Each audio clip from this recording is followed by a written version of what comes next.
As the name suggests, pathogens and the virus world. It is just not the virus. There are plenty of natural pathogens all around us, besides lots of man-made pollutants. I decided to take up this topic in wake of coronavirus when I realized a lot of misconceptions and assumptions are floating around, be it the disease or be it the treatment. Lots of principles that as humans we have gone away from, which is a leading factor to the present situation. The presentation today contains 99% facts that have been proved by science in various forms, be it research done by scientists, zoologists, and other senior personnels involved. However, there could be a gray area of about 1%, which probably no science can prove, and we have to then put our heart, mind, and soul to differentiate between the right and the wrong. I have tried to keep my words and language as simple as possible. However, do not shy to ask me, message me, text me some technical words if you don't understand, because definitely some words cannot be changed. And I'm trying my level best to simplify things further for you. In the current situation, we all are surrounded by the so-called coronavirus fear. So in this presentation, I will mostly stick the discussion to only coronavirus. But definitely, we are going to see some well-known examples to back the information on corona. I always love to start from the basics. Why? Because that is the place where we make mistakes on. For example, if we have a headache, our mind will always think of the worst first. Do I have a tumor? So why not start with the very basic? Basics will always lead us to the right road. Now, when you see on the right side, I say, the thing that I've written, animal virus and human immune system have entered an arm race. So what's an arm race? An arm race simply means overpowering the other. Current era is the era of competition between humans, pathogens, animals, urbanization, and various other factors which co-evolve continuously. I stress on this word co-evolve continuously, which we will definitely see ahead or are in the process of overpowering or destroying the other. We see so many animals being killed only because the animals are weak. So is it that we have the right to kill those animals? No. In short, by arm race, I mean it's like a jungle rule. I'm sure we all remember the subject science, which I think probably started from standard third, and the subject biology, when all the science got divided into physics, chemistry, and biology, started from higher secondary, that is from standard 7, right? Uh, Participants, even who have children and studying in class 7 and above, will know that their kids have biology as a subject. So let's go back to 7th or 8th standard. We know that there are different modes of transmission of the disease. So further on here, we are going to look into the basics, how the disease gets transferred. Let's see the different modes of transmission. First is direct contact, as we know. It could be through the excretions from the animal, infected animal, uh, to make it better, like from saliva, blood, urine, mucus, or feces, or any other fluids, right? And indirect contact, where, say, for example, many of us who love animals would have either a fish tank or a pet animals at home. Now, while cleaning a fish tank, probably you get an injury from an infected fish tank, right? From an infected animal, the animal just comes to you lovingly and he just scratches you. So there could be a slight wound, kind of, where 1 or 2 drops of blood ooze out, and the infection could enter from there. So these are the various sources of indirect contact. One could be vector borne, where we know how malaria spreads. A mosquito comes and bites you, right? We also know food borne, wherein the food is not properly cooked or is undercooked or we are eating raw. And the fifth one is waterborne, when we try and drink, uh, unknowingly, of course, definitely, contaminated water which contains a lot of infection.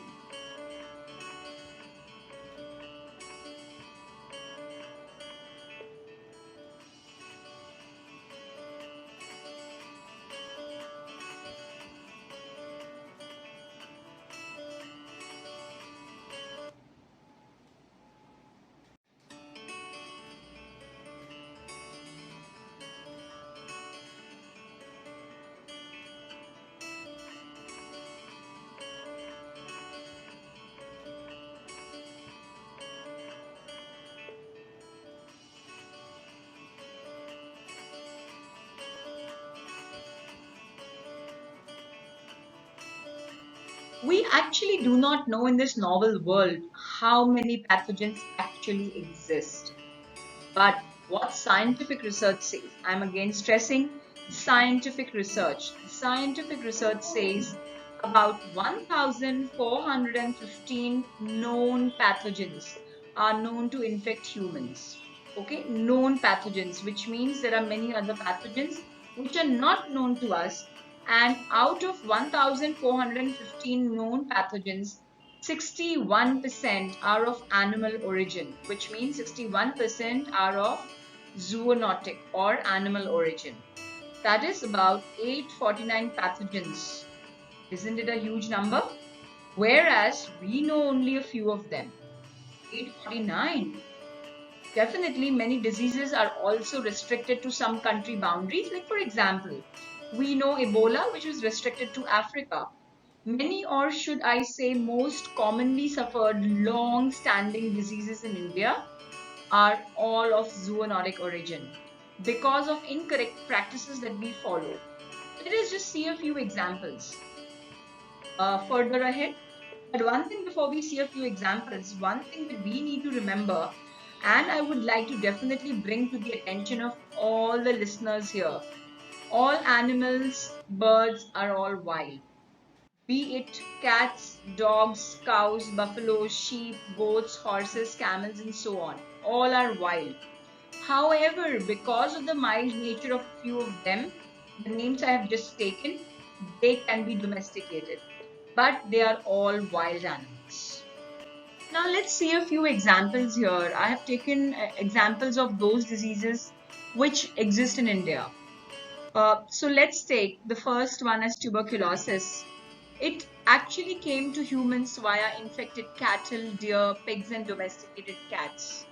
Rabies, we all know when a dog comes and bites us, we go and take an injection so that we do not suffer from rabies, right? It's not only dogs, it can also come from bats, monkeys, cattle, goats, sheep, horses, cats, anybody for that matter. See, leprosy. Leprosy again, it comes from monkeys, rabbits, and mice. All these have to be infected animals, right?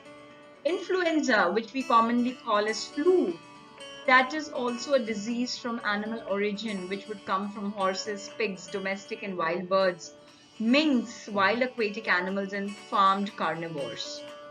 HIV, which is a sexually transmitted disease, but that also originated from monkeys and chimps. Basically, it was the hunter theory. I will definitely come back to the hunter theory in the coming slides.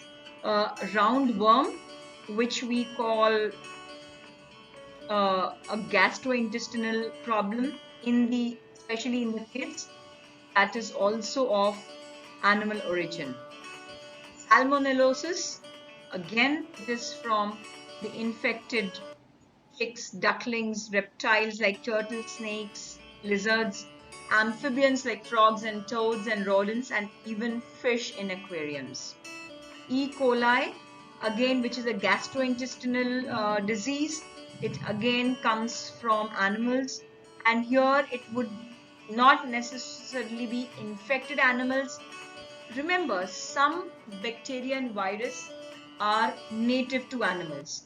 They are a part and parcel of animals. But when we eat these animals, okay, when we eat these animals, these viruses which are native to these healthy animals may not be native to us. So we get disease from them. Now we will look at three kinds of coronavirus which has been existing since years. It has not existed just today, just in 2019 or 2020. It's been years. 1951, the first time when it was discovered, not discovered or realized basically, it was Turkey coronavirus, which happened because of eating a lot of turkeys. In 2002-2004, there was severe acute respiratory syndrome, which was a part in Europe, which was a disease that spread in Europe. Of course, it was not pandemic, it was just an epidemic, which was from 2002 to 2004.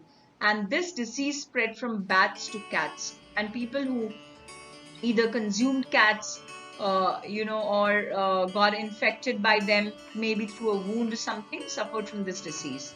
The third one was MERS, that is Middle East Respiratory Syndrome, specifically called MERS or Middle East, given the name. Why? Because we know that camels are native to Middle East, and meat eaten there of camels again made a coronavirus disease called Middle East Respiratory Syndrome. Again, it spread from bats to camels. So do we see that coronavirus is originally in bats, and probably when bats move around from one animal to different animal, the animals get the virus basically gets transferred to the other animal. And when you consume the meat, what happens? This virus definitely comes to you back again. We have now seen a few examples how the common diseases that occur are all of animal origin.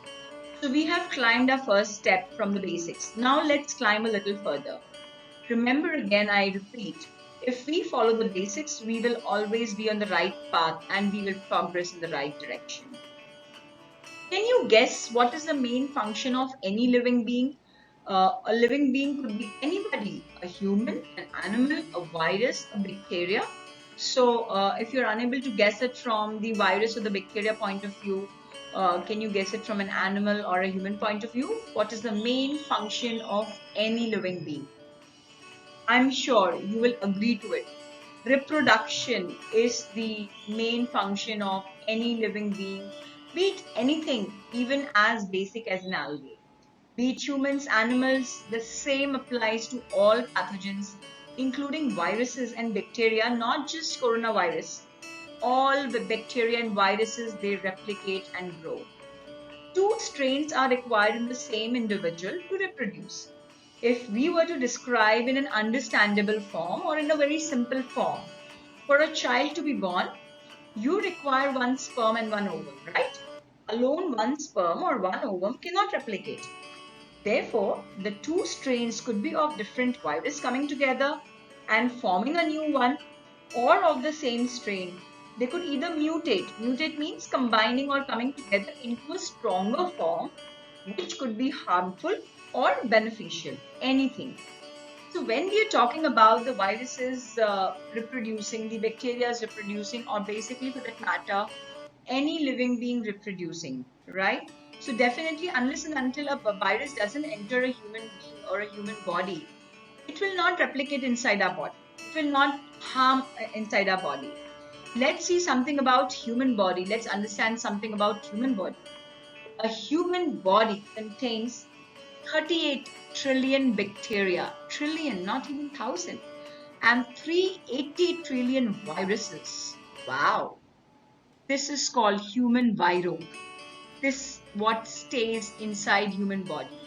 Imagine a virus coming from outside, combining with any one of these viruses, okay, and forming a stronger and a harmful one. What will happen?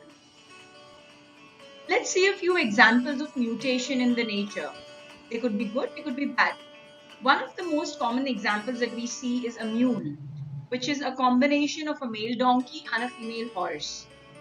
The other example that we see in picture 1, which is garden moses.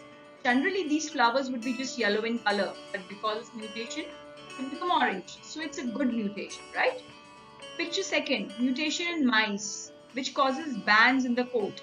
So it looks so cute. Generally, we see just a black mouse, completely black mouse. Now here we see something different. So we definitely like something different. Now picture 3, when we see mutation of red blood cells, where the red blood cells, which is supposed to be oval in shape, turns sickle shape, like a crescent shape of the moon. Now, is it good or is it bad? It's not good. We know the kind of symptoms people suffer from when they have sickle-shaped anemia. So this is called sickle-shaped anemia. We'll see more examples ahead. Now we'll see how diseases jump or mutate from animals to humans or humans to humans. But before that, we'll see a very common example. Maybe you feel it's not related to this, but try and understand. As students, we read something again and again, correct? Why do we read it again and again? Because by reading it just once, it may not enter into our brains. The same way are these pathogens. Unless and until they do not break the barrier at least 5 to 6 times, they would not blast the diseases in human beings. So the diseases, they blast into the human beings when we repeatedly do an action.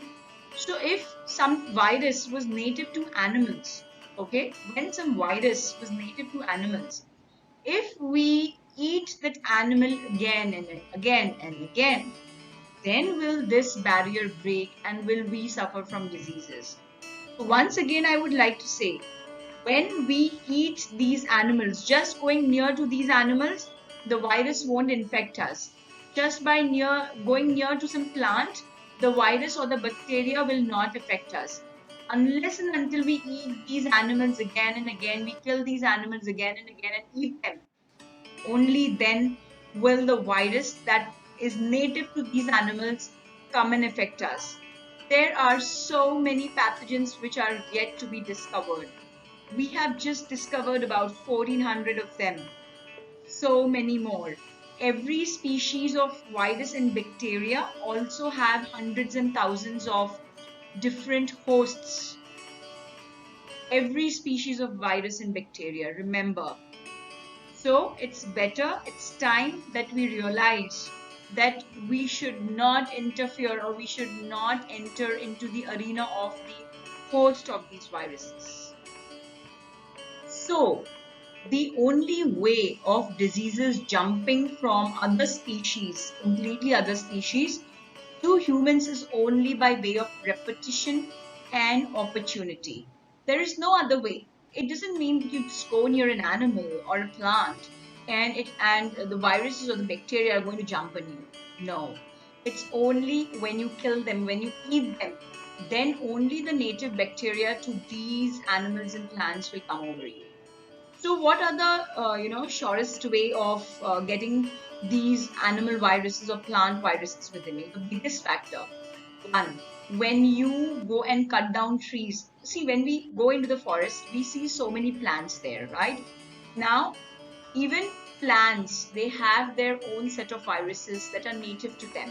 But when we cut down the forests, naturally, these viruses and bacteria, they definitely need a new host.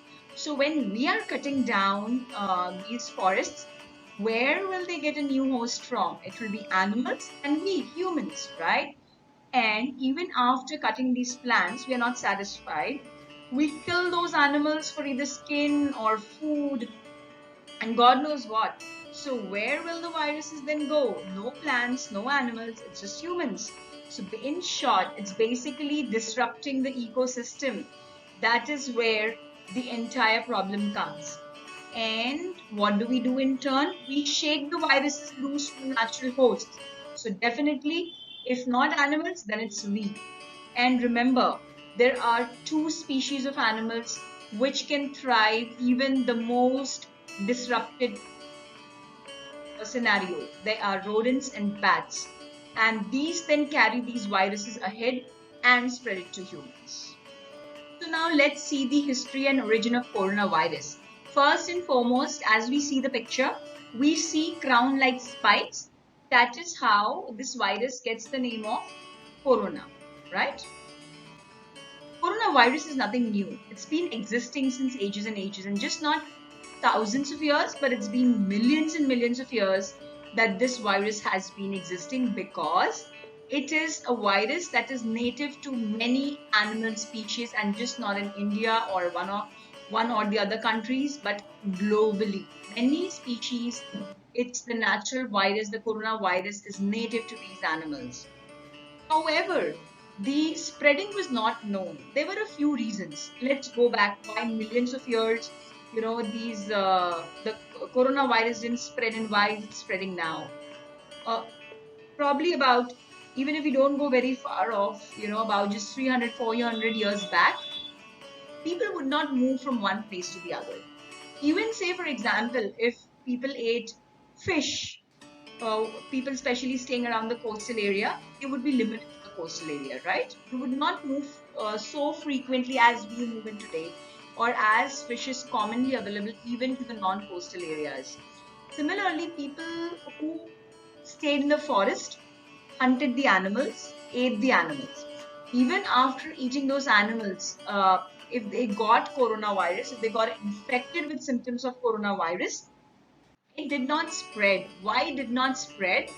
Because people who lived on hunting, whose the only medium of food was hunting animals and having them, didn't move from the forest outside into the cities. So even if there were diseases related to coronavirus, remained enclosed in that area. That's the reason coronavirus was not known from so many millions of years, that it spread the diseases.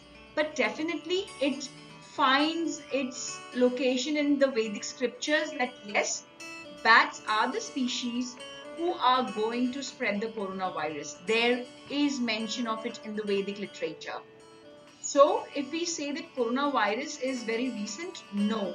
Coronavirus exists since millions and millions of years, and some models say that it has existence as far as 8000 BCE. Okay, that is before the Common Era, or it is even backdated to 55 million years or more. Not thousand, but millions of years. And because of non-movement of people so frequently, the diseases didn't spread from animals to humans, or the spreading of the disease was rare. So let's see just some of the not recent, I will say, but yes, definitely in the last 70 or 100 years, when this coronavirus was identified.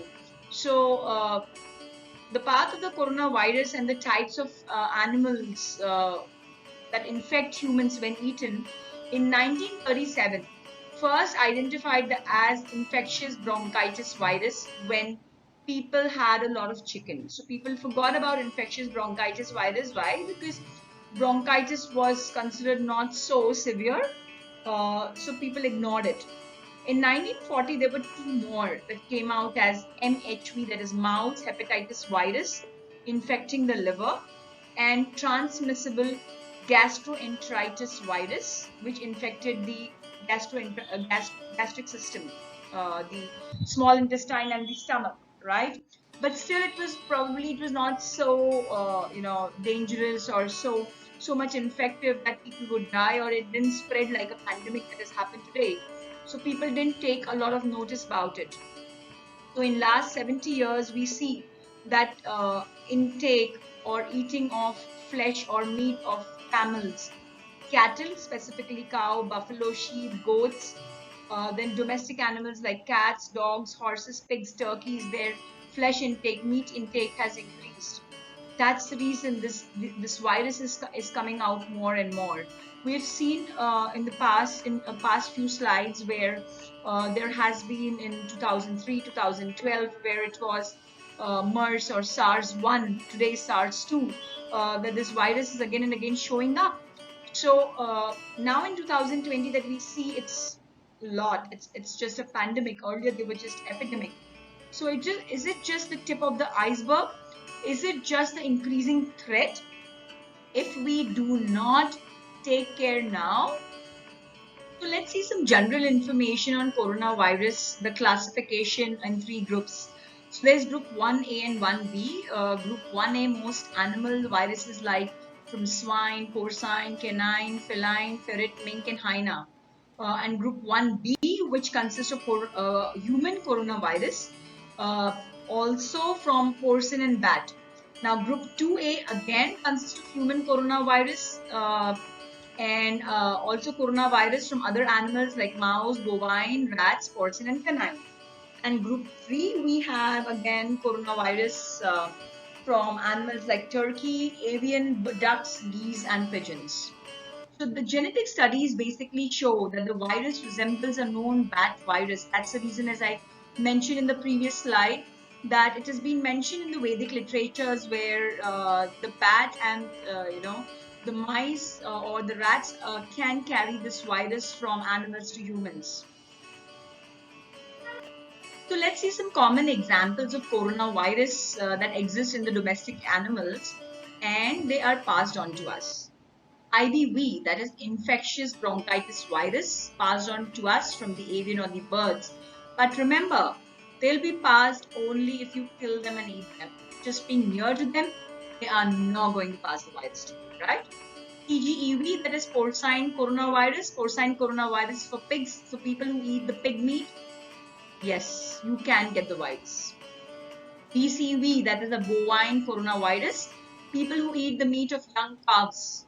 Yes, again, you can be infected by the bovine coronavirus.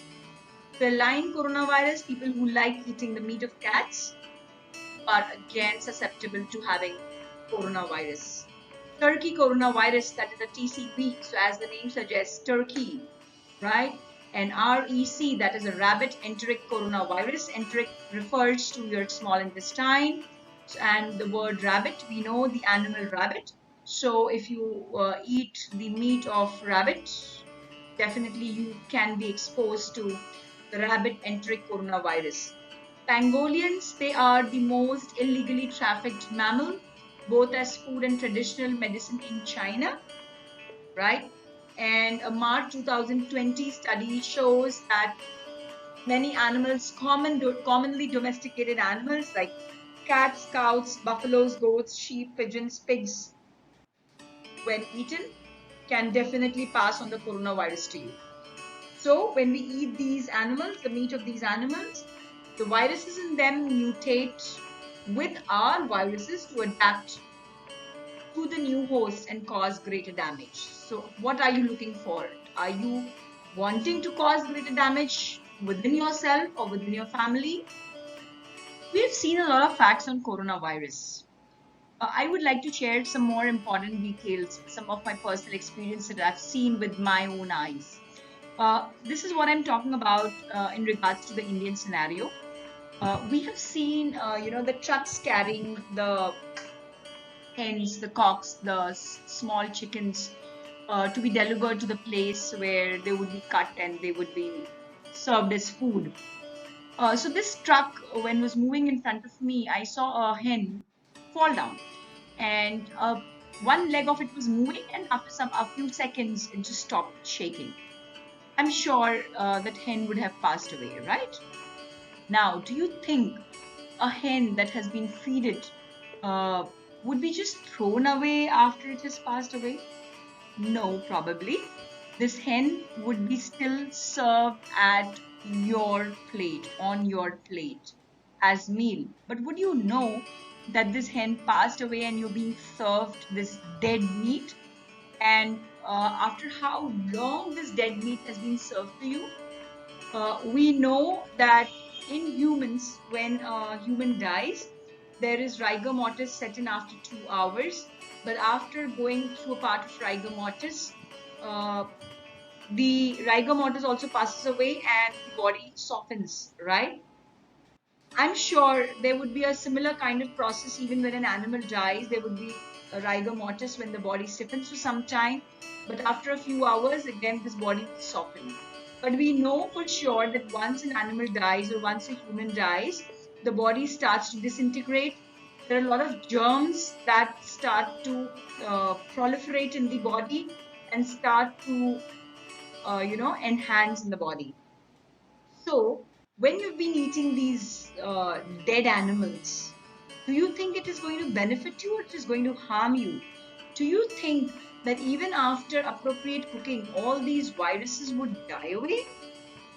If these viruses would die away after the entire cooking process, the hormones that have been produced because of the fright, if these hormones were to be killed, why would so many diseases proliferate in the animal eaters?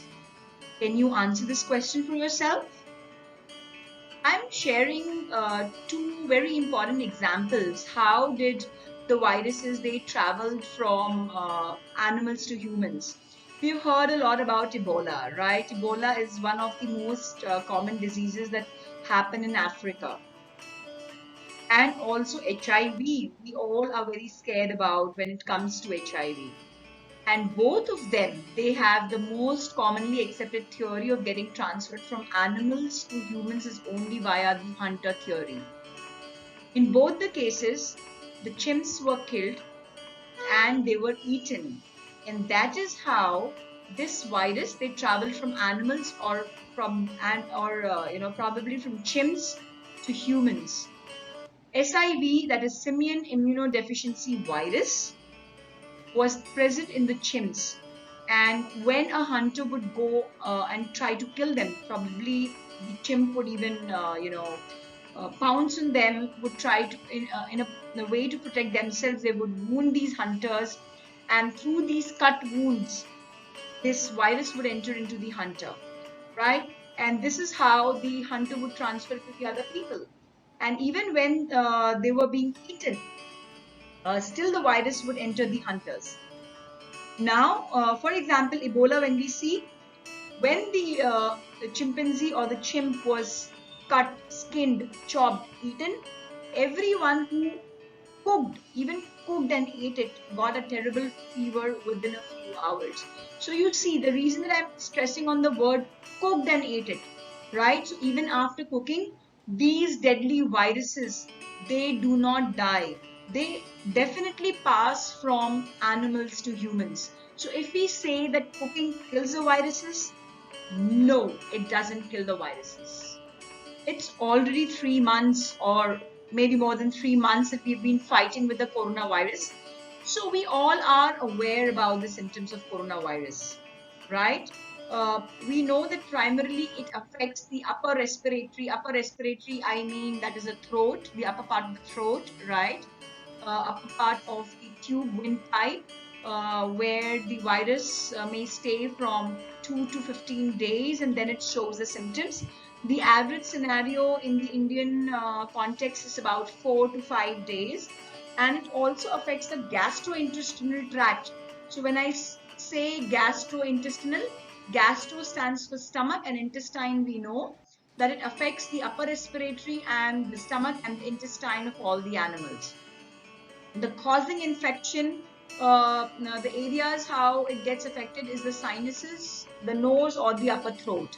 So when we speak about the sinuses, even your eyes, when we pull down the eyes, we see the red part that is called the conjunctiva. That also can help the virus to enter our body.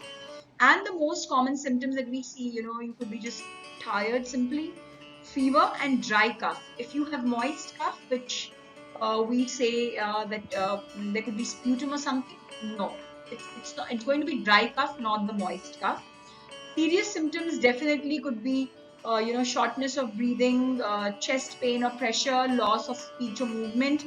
And less common symptoms could be headache or a sore throat or a diarrhea, but definitely these also could be present. So the biggest question is, are we still cautious about it? Are we still going to prevent ourselves about it?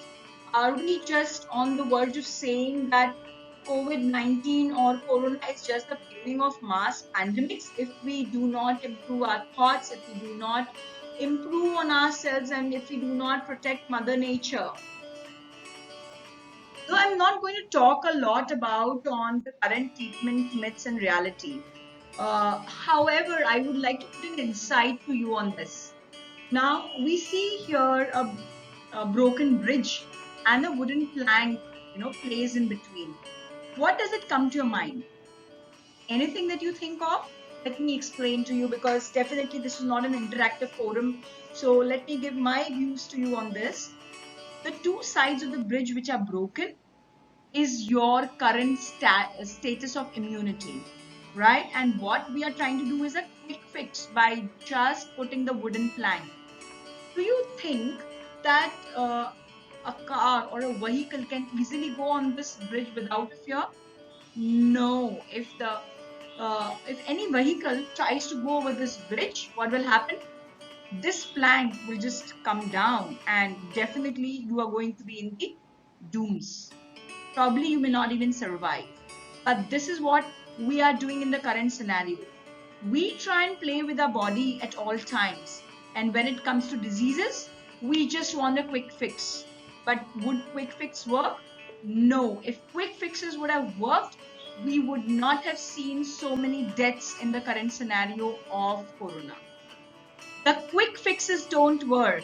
On the left hand side, I'm just sharing the previous picture, right? The quick pictures would not work.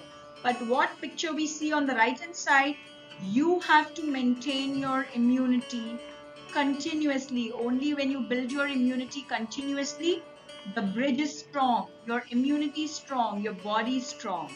Then only you will be able to fight the diseases. So remember, quick fixes, be it life or be it your own body, would not work. See, chicken being one of the most common food that non-vegetarians eat quite often. A scientist has warned that mass chicken farming could lead to a pandemic deadlier than COVID-19. And what virus is this?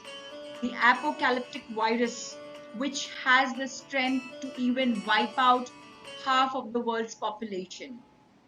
A scientist, a US nutritionist, Dr. Michael Greger, writes that the disease is harbored by poultry farming, which is even a greater risk to humans than coronavirus. So, what is your choice? Do you want to continue eating chicken, or you want to be a reason for a greater damage to the world and probably to your family as well? There are already many other viruses which are originating in different parts of the world. For example, in Australia, there is something called the Hendra and the Meningler viruses, which have been identified for the first time in 1994 and 1997 respectively. The Nipah virus has been found in nearby Malaysia and Singapore, but has not yet been seen in Australia. So there are many examples that we can see ahead. So what do we do? How do we combat these viruses? We have to say no to eating animals. We have to say no to sedentary lifestyle, because as we see a common example, if we see a water in a flowing river, would the disease or would the rubbish harbor in the flowing water, or would the rubbish harbor in the still water? I'm sure definitely the answer would be still water. So in the similar way, if we have a sedentary lifestyle where we are not exercising, our blood is not pushed to flow properly, what will happen? The diseases will definitely harbor in the still blood, right? So say no to sedentary lifestyle. We have to exercise where the blood starts flowing. We get a lot of sweat.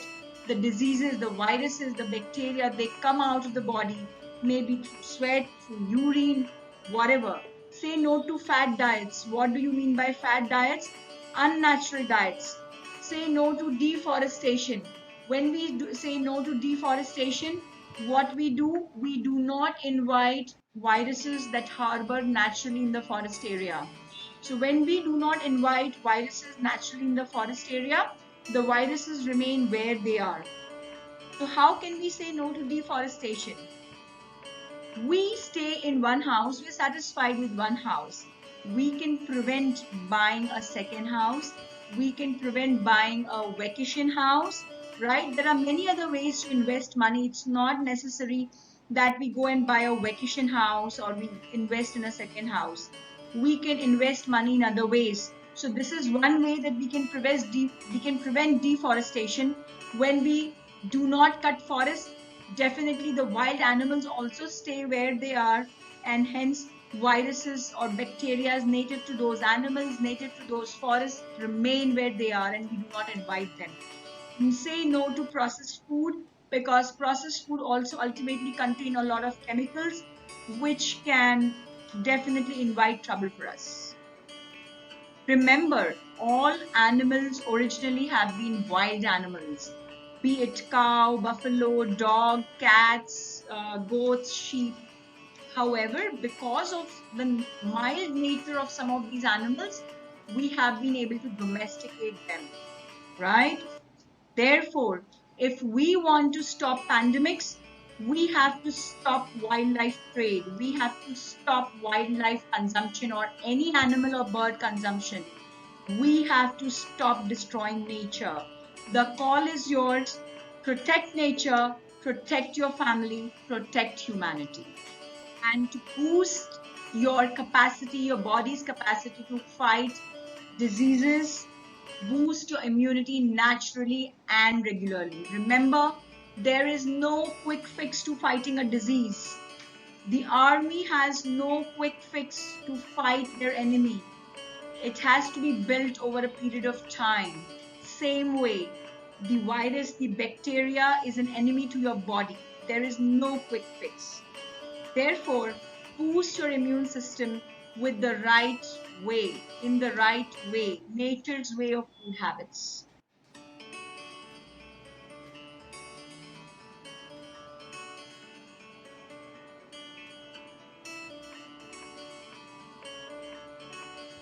I'm sure by seeing this presentation, you would have by now realized most of the diseases that exist among us are a result of eating animals.